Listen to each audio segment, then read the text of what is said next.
nga décrire yow pour man en tant que quelqu'un boo xamante ni du politicien professionnel moom warul woon a tagg le chef de l'État lu dul sur le plan des résultats sur le plan économique et social.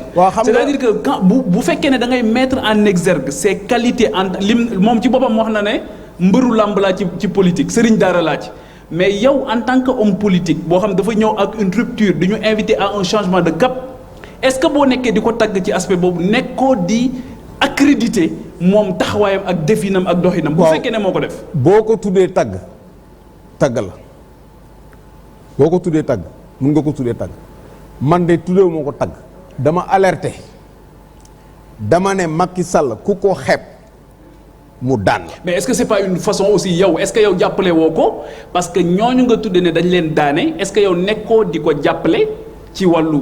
parce que là c'est le politicien c'est-à-dire que talent politicien laa nekk di gis ni peut-être que entre temps da nga jàng boo mokkal mais.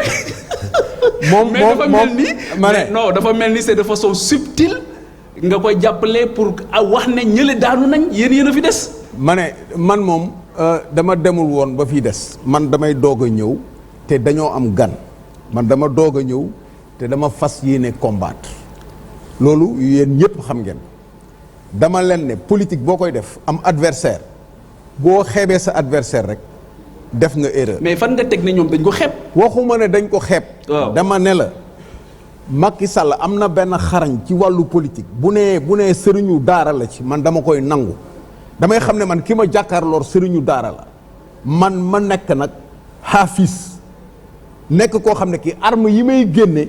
ci sëriñu daara du bokk ak arme yoo xam ne dama koy génn ak koo xam ne da nga ko xeeb. kon yow arme non conventionnelle nga pare pour jàkkaarloog moom. man du ma utiliser arme non conventionnelle. lan ngay utiliser. li ma la bëgg a expliquer rek mooy lenn daal comprendre naa ko xam ko moom. aujourd'hui ku bëgg a def politique Sénégal te comprendre loo ce que représente Macky Sall comme force politique comme intelligence politique da ngay nax sa bopp.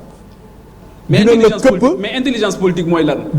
mais tu vois intelligence politique. weesuwul nga mën a analyser bu baax situation yi. xam nga actuellement Macky Sall je prends mon exemple xam nga stratégie am lan la il fait courir le bruit que Boubacar Camara élément am la dem nañu ba ne wey moom moo war a nekk premier ministre mooy def lii il est avec Macky Sall et tout. mais parce que daf la recevoir woon moo tax xëy na loolu moo tax. non loolu yàgg na. oui mais parce que. loolu non est-ce que loolu moo indi doute bi aussi. est-ce que loolu amul doute man recevoir du doute man li ñu recevoir li ñu waxante xam na ko du ko nettali kenn te nettali naa ko ñëpp mu xam ko te li ma ci mën a nettali loo xam ne li amul wor ma sax nettaliwu ma ko man ak moom bokkuñu kap fi mu jëm ak fi ma jëm du benn. mais est-ce que du da ngeen d'accordul.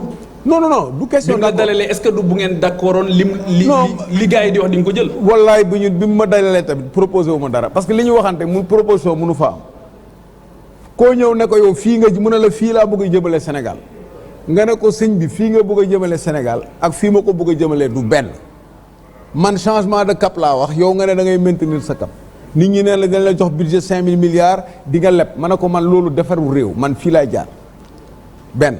ñaareel bi ma ne ko gis naa réew mi ni muy doxee ak ci wàllu gouvernance ànduma ci kooku du la defal proposition yooyu ay utilisation la rek donc par exemple boo ñëwee ne Boubacar Camara sama élément la yow xam nga ne du sa élément parce que da la jaaxal xamoo foo koy jaar nga ñëw ne ñëpp sama élément la am une partie de l'opposition boo xam ne loolu daf leen di arranger parce que kuy doog a ñëw toujours ci politique dañ naan xamul dara kenn xamu ko peut-être yi di la jéem a négliger di la minimiser pour gars yi bañ la topp mais léegi stratégie boobu yow boo xamul ne kii muus na ba mun a def yooyu ba nga mun ko contrecarrer mais bu lay daaneel da lay njege naa yow c'est ça le sens de mon propos. waaw mais Boubacar man bëgguma woon sax c'était pas tagg. dama bëggoon sax